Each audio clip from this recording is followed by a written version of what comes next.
Dikisahkan saat itu Abu Nawas baru saja pulang dari istana setelah dipanggil Baginda. Dia tidak langsung pulang ke rumah melainkan berjalan-jalan lebih dahulu ke perkampungan orang-orang Badui. Ini memang sudah menjadi kebiasaan Abu Nawas yang suka mempelajari adat istiadat orang-orang Badui. Pada suatu perkampungan, Abu Nawas sempat melihat sebuah rumah besar yang dari luar terdengar suara hingar-bingar seperti suara kerumunan puluhan orang. Abu tertarik, ingin melihat untuk apa orang-orang Badui berkumpul di sana.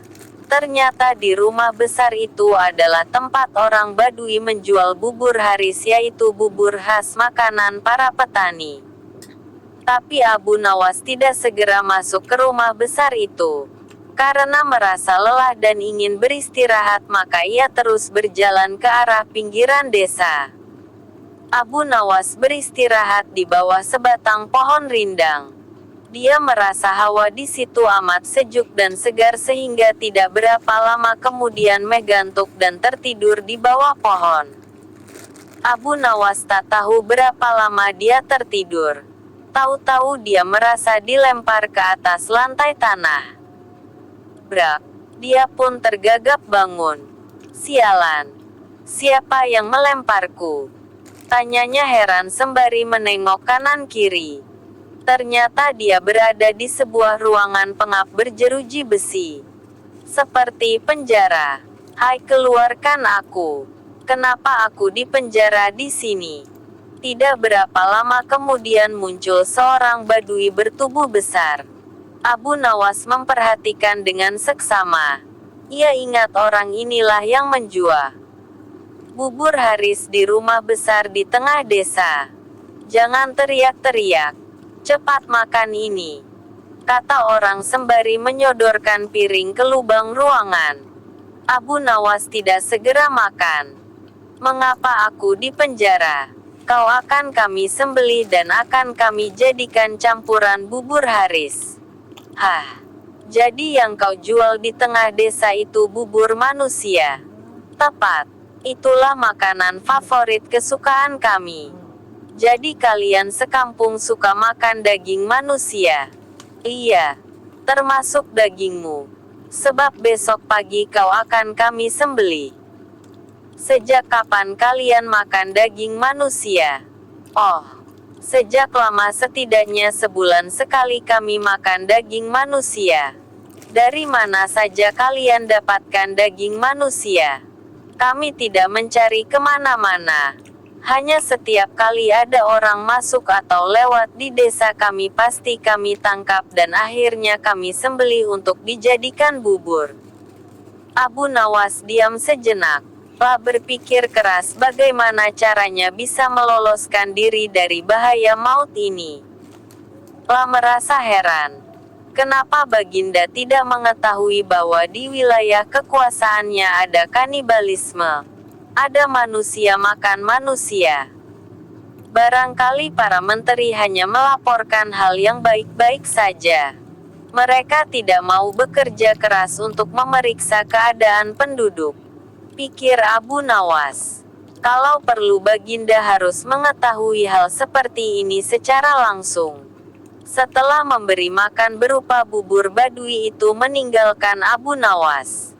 Abu Nawas tentu saja tak berani makan bubur itu, jangan-jangan bubur manusia. Lah menahan lapar semalaman tak tidur. Tubuhnya yang kurus makin nampak kurus. Esok harinya Badui itu datang lagi. Bersiaplah, sebentar lagi kau akan mati. Abu Nawas berkata, tubuhku ini kurus. Kalaupun kau sembelih kau tidak akan memperoleh daging yang banyak. Kalau kau setuju nanti sore akan kubawakan temanku yang bertubuh gemuk. Dagingnya bisa kalian makan selama 5 hari. Benarkah? Aku tidak pernah bohong. Orang Badui itu diam sejenak. Dia menatap tajam ke arah Abu Nawas. Entah kenapa akhirnya orang Badui itu renam percayai dan melepaskan Abu Nawas. Abu Nawas langsung pergi ke istana menghadap Baginda. Setelah berbasa-basi maka Baginda bertanya kepada Abu Nawas. Ada apa Abu Nawas?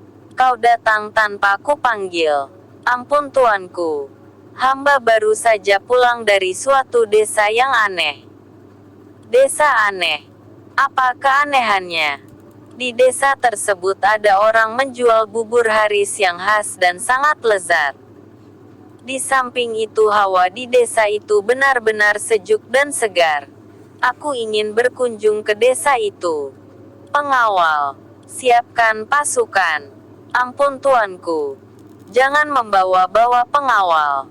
Tuanku harus menyamar jadi orang biasa. Tapi ini demi keselamatanku sebagai seorang raja. Ampun tuanku. Jika bawa-bawa tentara maka orang sedesa akan ketakutan dan tuanku takkan dapat melihat orang menjual bubur khas itu. Baiklah. Kapan kita berangkat? Sekarang juga tuanku. Supaya nanti sore kita sudah datang di perkampungan itu. Demikianlah. Baginda dengan menyamar sebagai seorang biasa mengikuti Abu Nawas ke perkampungan orang-orang Badui kanibal. Abu Nawas mengajak Baginda masuk ke rumah besar tempat orang-orang makan bubur.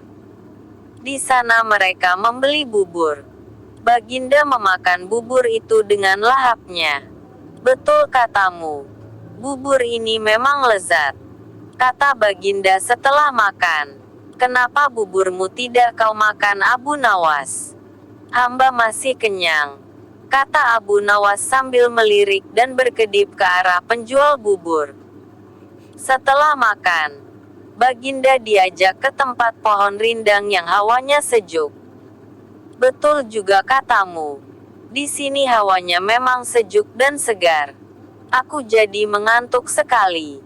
Kata Baginda. Tunggu tuanku. Jangan tidur dulu. Hamba pamit mau buang air kecil di semar belukar sana. Baik. Pergilah Abu Nawas. Baru saja Abu Nawas melangkah pergi. Baginda sudah tertidur. Tapi ia segera terbangun lagi ketika mendengar suara bentakan keras. Hai orang gendut. Cepat bangun. Atau kami sembelih di tempat ini. Ternyata Badui penjual bubur sudah berada di belakang Baginda dan menghunus pedang diarahkan ke leher Baginda. Apa-apaan ini? Protes Baginda. Jangan banyak cakap. Cepat jalan. Baginda mengikuti perintah orang Badui itu dan akhirnya dimasukkan ke dalam penjara. Mengapa aku di penjara? Besok kau akan kami sembelih. Dagingmu kami campur dengan tepung gandum dan jadilah bubur haris yang terkenal lezat. Hahaha. Astaga, jadi yang kumakan tadi bubur apa? Betul kau telah memakan bubur kami. Bubur manusia. Oek. Baginda mau muntah tapi tak bisa. Sekarang tidurlah. Berdoalah. Sebab besok kau akan mati. Tunggu. Kata Baginda. Mau apa lagi? Berapa penghasilanmu sehari dari menjual bubur itu? 50 dirham. Cuma segitu. Iya. Aku bisa memberimu 500 dirham hanya dengan menjual topi. Ah. Masa? Sekarang berikan aku bahan kain untuk membuat topi. Besok pagi boleh kau coba menjual topi buatanku itu ke pasar. Hasilnya boleh kau miliki semua. Badui itu ragu. Ia berbalik melangkah pergi. Tak lama kemudian kembali lagi dengan bahan-bahan untuk membuat topi. Esok paginya Baginda menyerahkan sebuah topi yang bagus kepada si Badui. Baginda berpesan, juallah topi ini kepada Menteri Farhan di Istana Baghdad. Badui itu menuruti saran Baginda. Menteri Farhan terkejut saat melihat seorang Badui datang menemuinya. Mau apa kau? Tanya Farhan. Menjual topi ini. Farhan melirik. Topi itu memang bagus. La mencoba memeriksanya dan alangkah terkejutnya ketika melihat hiasan berupa huruf-huruf yang maknanya adalah surat dari Baginda yang ditujukan kepada dirinya. Berapa harga topi ini? 500 dirham, tak boleh kurang. Baik, aku beli. Badui itu langsung pulang dengan wajah ceria. Sama sekali ia tak tahu jika Farhan telah mengutus seorang prajurit untuk mengikuti langkahnya. Siangnya prajurit itu datang lagi ke istana dengan melaporkan lokasi perkampungan si penjual bubur. Farhan cepat bertindak sesuai pesan di surat Baginda. 1000 orang tentara bersenjata lengkap dibawa ke perkampungan. Semua orang Badui di kampung itu ditangkapi sementara Baginda berhasil diselamatkan. Untung kau bertindak cepat. Terlambat sedikit saja aku sudah jadi bubur, kata Baginda kepada Farhan. Semua ini gara-gara Abu Nawas, kata Farhan. Benar, tapi juga salahmu. Kau tak pernah memeriksa perkampungan ini bahwa penghuninya adalah orang-orang kanibal.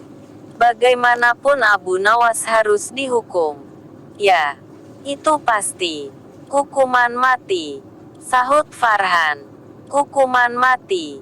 Ya, kita coba apakah dia bisa meloloskan diri, sahut Baginda.